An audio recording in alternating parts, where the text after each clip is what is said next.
Kia ora, I'm Nadine Higgins and welcome to your personal finance podcast, The Prosperity Project. On this podcast, I'm on a mission to empower you financially.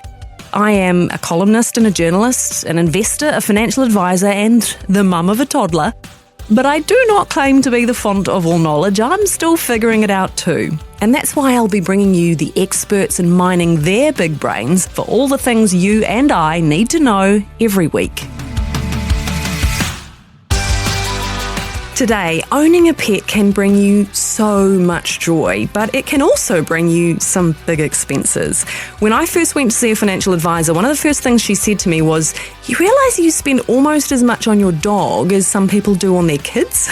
And as my beloved German Shepherd Rico got older, that cost only increased. So to talk about some of the costs you need to be prepared for, we're joined now by Michelle DeLong, Chief Operating Officer at PD Pet Insurance. Kia ora. Kia ora, thank you. I know that lately a lot of people have been grappling with the cost of living, just period. But I presume that also extends to the cost of owning a pet. Yeah, I think what a lot of people don't realise when they make the decision to go and get a pet, it's not just the purchase price of the pet, but it's the ongoing costs and the type of pet you buy, or let's say for a dog, the type of dog or the breed that you have, that could be around for 10, 15, 18 years. So it's really making sure that you're fully eyes wide open when you're going into that purchase and that you've got that commitment for life. That said, different breeds must come with different costs associated. You know, for example, I had a big dog, and a big dog eats a lot, goes through a lot more poo bags. Often you need a bit of help walking them. But then there are others as well that might have particular, like the designer dogs that kind of actually have a few health issues bred into them. So is that something to keep in mind? Absolutely. I think working out the dog type for your family, how you want to live with that dog. Do you want to be active and out socialising with the dog? Do you want to show that new designer dog that you've just spent, an awful lot of money for, if it's a purebred? Or do you just want a family dog? So there's also the health conditions. If you've got kitties in the family that have maybe got asthma or a little bit allergic, or cats. So it's really thinking about the type of dog or the cat that is going to best suit your lifestyle, and then really thinking about long term. So the bigger the dog, obviously the more they're going to eat, the more waste they're going to have, the more exercise they're going to need, versus the smaller the dog, which could be a lap dog and things like that. So it's really, there's a lot of considerations to go into when you're making those hard choices. Yeah, and I know that this debate often comes up at Christmas time because people get pets for Christmas, and then come January they're like, okay, so it's more than a kitten to play with or a puppy to play with. I'm wondering though about how you mitigate, or if you can mitigate, some of those ongoing costs. For example, the food we fed my dog was ridiculously expensive because he had a sensitive gut, which apparently is something that's common with German Shepherds, which I didn't know. But is there anything wrong in general with bit of tucks and dog roll? Like if you're invested in the long-term health of your pet, are those cost savings actually cost savings, or are they potentially setting up issues down the line? Yeah, it all depends. Again, it all depends on the breed. Some breeds are more prone to have gut issues, so a more sensitive diet and a more high-end diet is probably what they're going to need. So I think buy for the right breed type and for your budget. So I think if you think long term, often the mixed breeds or the hybrid breeds are a little bit more, hardy, more tolerant. So probably the Tux biscuits and the dog rolls from the supermarket can work. But if you're going for a more sensitive gut type or a more high-end dog, they may be more sensitive to their skin allergies. So if you're getting into, cheaper food brands, which have got more fillers, you could be more prone to issues with your dog. So it really is, again, doing your research before you go out and buy. So there's the type of food that we're feeding them and what that costs. But in general, are we overfeeding our pets? The reason I ask that is someone in my neighbourhood sent the SPCA round to my house, who knocked on the door and said, we have come to investigate a malnourished German Shepherd. And my husband burst out laughing and said, please come and see my very well-loved, looked-after, malnourished German Shepherd, because he's perfect and he's exactly where the vet says that he should be. And she took one look at him and said, I'm sorry for wasting your time. And the vet confirmed he's exactly the weight that a German Shepherd should be, and that most people don't know that their animal is actually fat. So are we doing them a disservice by over-loving them with food? Yeah, you certainly have to ask the vet profession, but by all accounts, we have a diabetes month, we have an obesity month for pets and things like that. For pets, do we? Yeah, so I think that sort of gives us an indication that we're loving them too much, we are indulging them too much, but absolutely, I think there is recommended guidelines on all pet food, what you give them. It's difficult. All of us, feel like we're not giving them enough. And I think that's our little treat to give them a little bit more. But yeah, I think we just desperately want them to love us, right? And hang around. And sometimes they override your restrictions on treats. I know my cat gets the Temptations bag and just opens it herself in whatever means possible because she likes it so much. So anyway, I think consider what the appropriate serving size is for your animal, because it doesn't do them any good to be overweight, right? The joints, all of the health problems that can go with that. And count also the extra treats that you're giving them. To get them into bed, you're giving them a treat. To get them off the couch, you're giving them a treat. To get them inside, you're giving them a treat. They're all extra calories that you count them up during the day. There's a lot of extra food that you've probably given them unnecessarily. So, yeah. Yeah, it's worth keeping in mind. Yeah. It never ceases to amaze me the number of people who buy, for example, working breed dogs, like your border collies who are high energy, and they need a lot of exercise. And I have to be careful when I say this because my brother-in-law does run one of the dog adventure walking businesses, and there is a heap of demand for that kind of thing. But do people fail to keep that sort of cost in mind? Like, do we have the time to have a high energy dog? And how often do we get to walk? Those high energy dogs, the collie type or the herding type, they will need a good few hours running around most days. So again, it's thinking about your activity, how you live with your dog. Big thing, I've got a bulldog, and we've got a teenage boy. So, he loves to be pretty active. But again, he's a bit of a couch potato. He'll sit there with, my son and watch the footy and things like that. So again, working out the pet breed or the cat type that best suits your lifestyle is really important. And then it's sort of, you can plan for all of that. Again, how often do you travel? Who's going to look after your pet? I was going to ask that because I've paid enormous fees before for kenneling and doggy daycare and that kind of thing. Do you just need to get to know your neighbours or get in house sitters who look after the pet? Because that can be an enormous cost. Yeah, there's a few options. So obviously your local kennels are always the good one. There's a lot of swap houses. There is companies like Paw Shake and things like that they can come in and look after you. But again, if you're a big traveller and you're travelling over the big holiday seasons, then you've got to book in and get because there's surge pricing, right? Oh, absolutely. And they'll do it for public holidays. So, yeah. If it's Easter coming up, Good Friday, Easter Monday, they're all surcharged public holidays for your dog going into the kennel. So really think long and hard about how often you travel. Have you got a good neighbour? Hey, that's a great option. Or a good family member that can come and live in while you're away. So this is going to sound really extravagant, but once we did the numbers, and I don't know whether this would still stack up, but we were going for 2 weeks to the South Island. We looked at the cost of putting him in a kennel, and we looked at the cost of flying him down there with us, and we landed on the latter. Yeah. And he had a lovely holiday with us. Is that ever an option? Yeah, absolutely. There's a lot of pet-friendly options nowadays. So I think we've grown up, certainly COVID has seen New Zealand be very pet-tolerant now. So a lot of motels, hotels will allow you to bring your pets in. A lot of campgrounds have facilities there where they have off-leash exercise areas. So, yeah, I think, and even cafes and restaurants, there's a bit of pet etiquette that, we just expect when you're taking your pets in. But we're really becoming very much like it's part of your family and bring them along as well. So, yeah. What about grooming? It's different depending on the type of breed you've got. My dog just got, a vigorous brush, probably not as often as he should, but others need, haircuts and the like. Can you DIY it, or does it kind of depend on the temperament of your dog? That may not end up being a cost saving at all. Yeah, I think it's up to the individual dog, really. A lot of people, if they start young, can do their own grooming. There is the DIY, go and buy an annual card, and you can go for a blow wave and wash as often as you like. A blow wave. Oh, I do it. It's a really good option. I've got my stinky bulldog there every probably 2 weeks, and he's getting a wash and blow wave. But I do it myself. So and that's a really cost-effective method.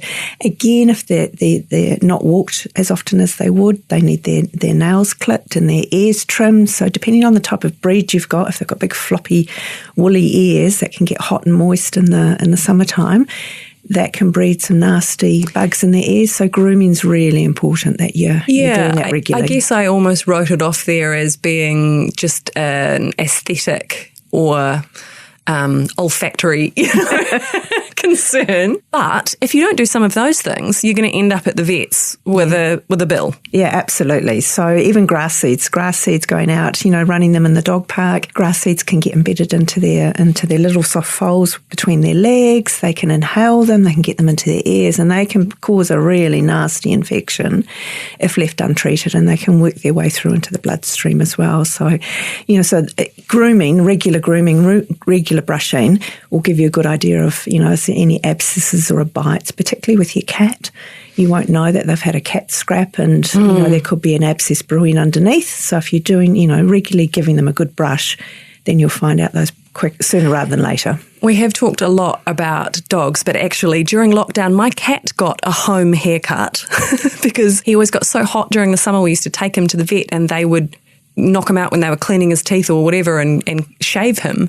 But then we found he was a super relaxed guy and he let me do it at home. Yeah. And it worked out much cheaper. We'll talk a little bit more about insurance after the break because obviously that's the business you're in. But I just want to talk first, do you think there's a bit of a generational difference? Because when I think about my parents' generation, they think what we've spent on our pets is kind of ridiculous. And the idea of pet insurance, doggy daycare, paying someone to take them for walks is all quite extraordinary. Do you think there has been a shift that they're now a member of the family rather than, the dog that gets kicked outside because he's a bit stinky? Yeah, I think there is. I definitely think there has been. I think they're now seen as very much part of our our world, the world we live in. And a lot of people are either choosing to have families a bit later. So most of us get our dog or our cat. They're the first baby that we have. And then you grow into your family and things like that. So, yeah, I think the value and people's value and what gives them companionship and happiness is certainly improving and changing, and that's where the companion animals, I think people are really recognising the value that they give pets in our day-to-day lives, really. So, yeah, I do. I remember when I was a child, the farm dog, once he got to a certain age, he went off somewhere. We didn't know where he went, but we never saw him again. Whereas nowadays, dogs, like we all are living longer. Healthcare's getting better. Treatment cares are getting much more stronger and more open. And, yeah, I think we expect our animals to be around for quite some time moving forward. It's not just cats and dogs, though, is it? People keep all sorts of things as pets. Rabbits, guinea pigs, rats. Yeah, actually growing up, my cousin was allergic to almost everything.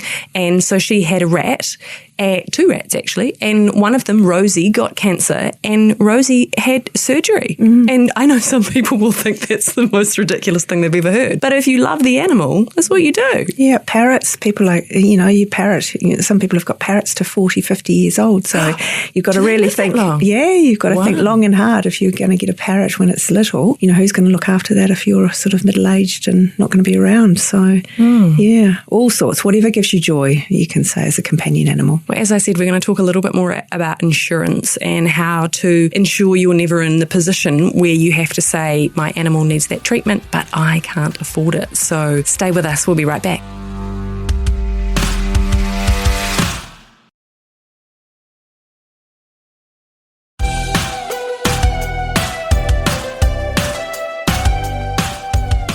Welcome back to the Prosperity Project. We're talking about the costs of owning pets because it's not insignificant. And as I mentioned before the break, we're going to talk about insurance now. I'm wondering, Michelle, whether you've heard some horror stories from people who wished they had it when they came to need it.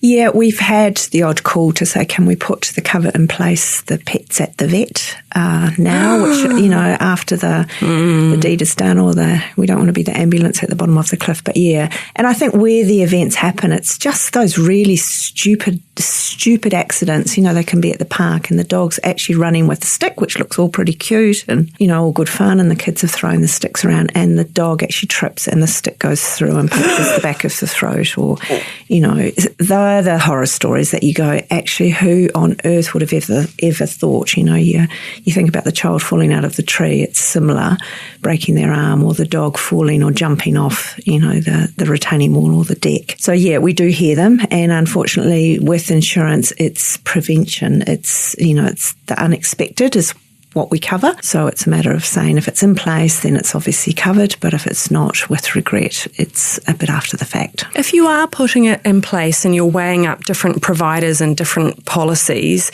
are there some things you need to be aware of? For example, there might be breed-specific exclusions, like if your pug has breathing difficulties, and I don't know if this is the case, but I'm just picking something that's common to a breed, not covered. Is that something you have to watch out for? Yeah, whilst I can't give financial advice, it's worth doing your research. So understanding how you're going to live with your dog or your cat is important. So if you're going to be out and about in the forestry and running and, cycling with your animals, so you'd probably want to consider some accident and illness.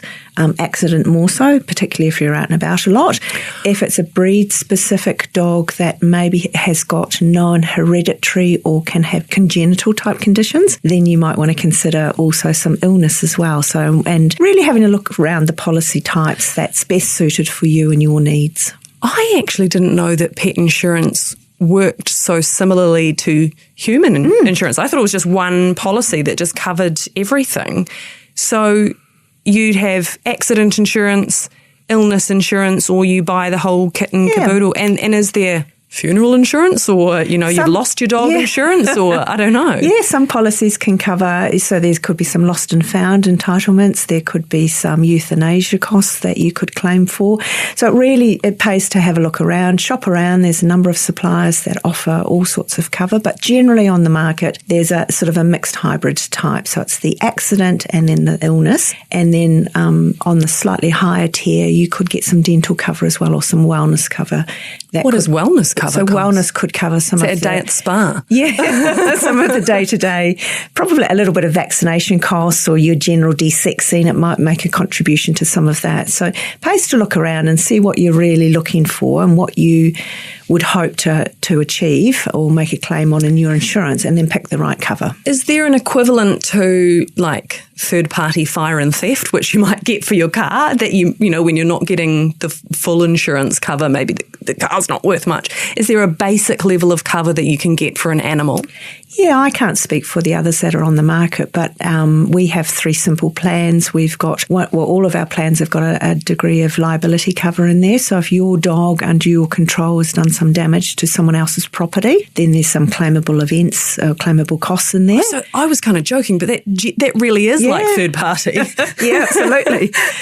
So if your dog runs into a car and causes damage and that person comes at you, or your dog causes harm to another dog in both of your control, then you might be up for the other person's vet fees. Then there's, generally some costs that could be claimed under your insurance as well. So again, look at the fine print, have a read through, so make sure it's going to suit your needs. And I'm amazed. I didn't realise that other people would be able to go you if they thought your dog in playing with or tussling with their dog or cat for that matter, and they caused damage. So if you've both got your dogs on a lead and they're both controlled, and let's say one snaps out and has a chunk out of the other one, causes damage, that person's got some claimable costs that they could come back at you if they've incurred a loss. So yeah, are there other ways that you can limit the cost of the policy? Is it like any other insurance policy where if you say have a higher excess that can bring the premium down? Yeah.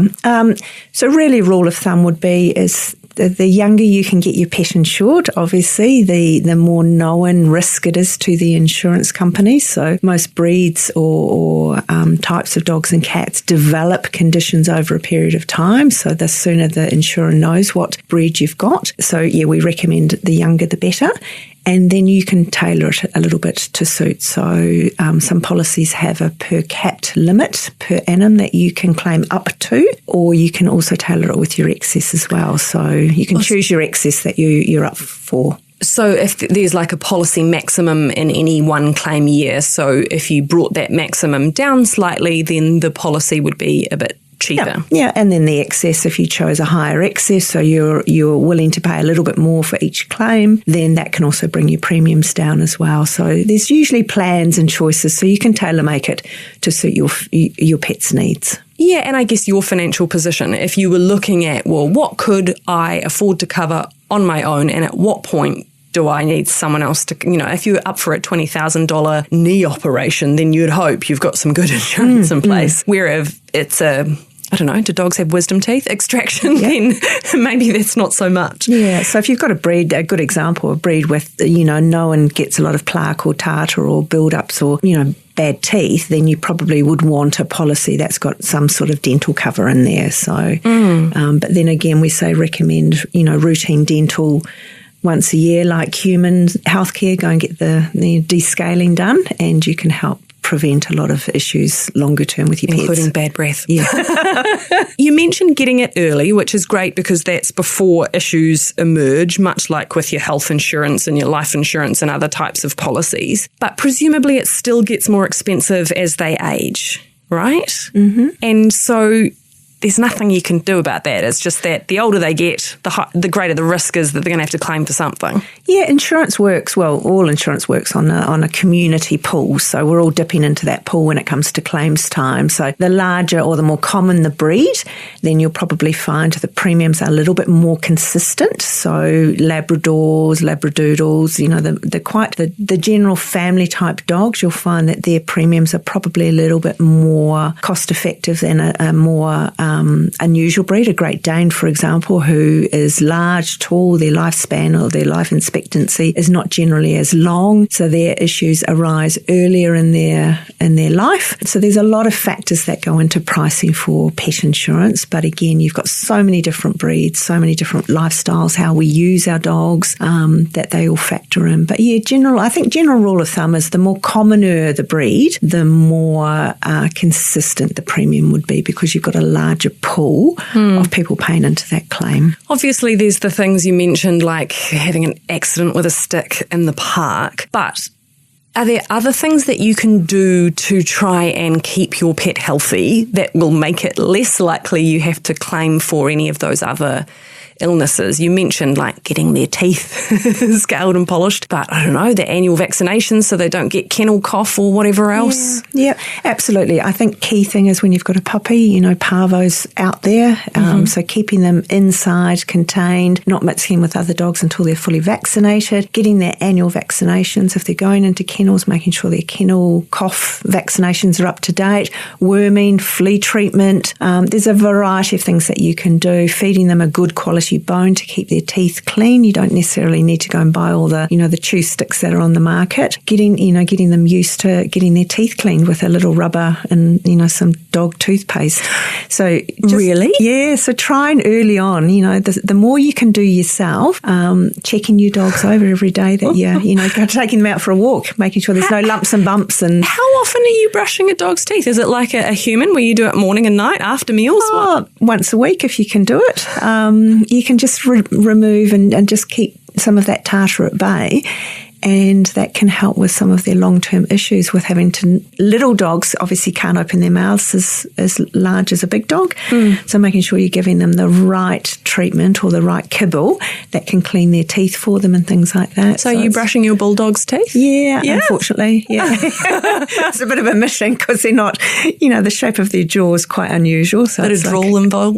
He's pretty good, but he's like a shark. You open his jaw and his teeth are going backwards. And it's not a pleasant thing to do, but if I can, I'll give them a clean and get into his back molars just to keep some of that tartar down. So, yeah. What about even just securing things around the house? Like I know people who have had golden retrievers in particular eating things that are not food and ending up having surgery. I mean, that must be a significant claim. Yeah, ingestion problem. of a foreign object is probably in our top 10. So, getting into the laundry basket and fishing out the underwire bras and things like that. Lord. We've had socks, we've had sanitary items that they've chewed and eaten.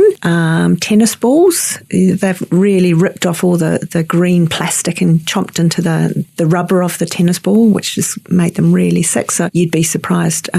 Stones, eating, we had a customer who was giving some stimulation training to her animal, and the dog had knocked over the bowl and eaten all its kibble, as well as ingested a heap of stones as well, and filled its tummy up with stones. So all sorts. You just don't know. So put it out of reach. What else is on the top 10 if ingesting a foreign object is right up there?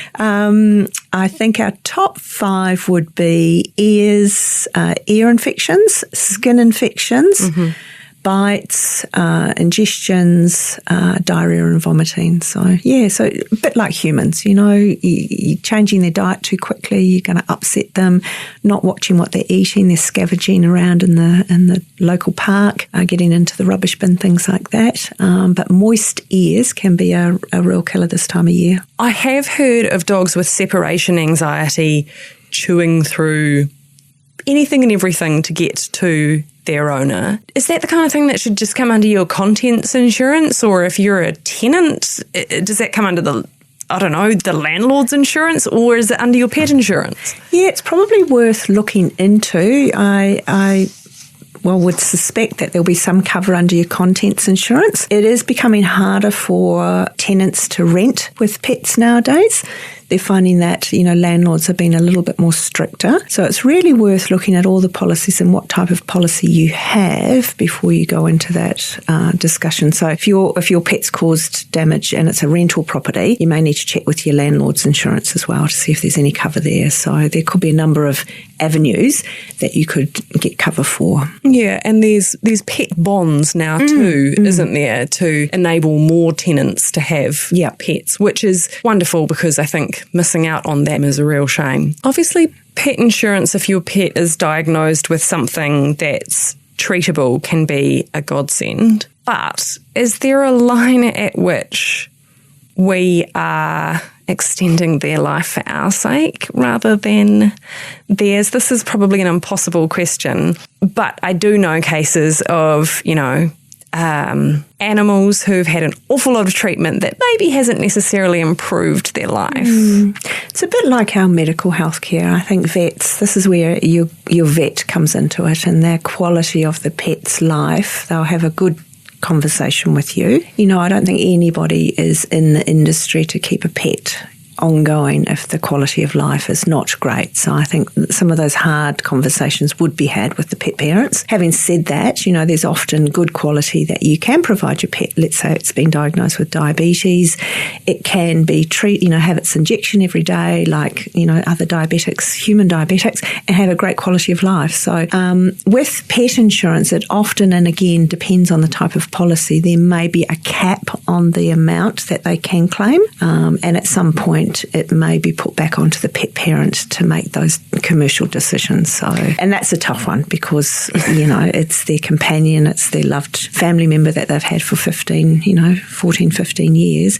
But at some point in time, I think it's where the conversation with your medical profession, your vet profession, would need to be had. And I know from personal experience, having said goodbye to our firstborn fur baby just a couple of months ago, it is a really, really hard call to make. Grieving process. We had a labby who was 16 and similar, I think, as your experience. He popped a massive tumour, sort of overnight, and we had to make that dreadful decision to have him euthanized. And, and still to this day, we've got his ashes. I haven't done anything with them. They're upstairs in one of the spare bedroom drawers. And I don't know what to do with him. He was our firstborn. We went on a waiting list to get him. We had to wait 6 months, and it was like, so they are really very much part of your family.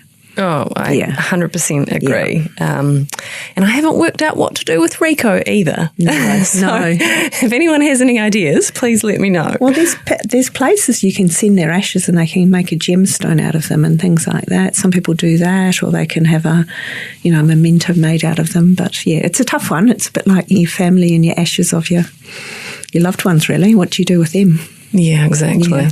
I just wanted to ask about toys, because I feel like I could have well done with shares and animates, because I felt like I couldn't walk out of their place without spending a bomb.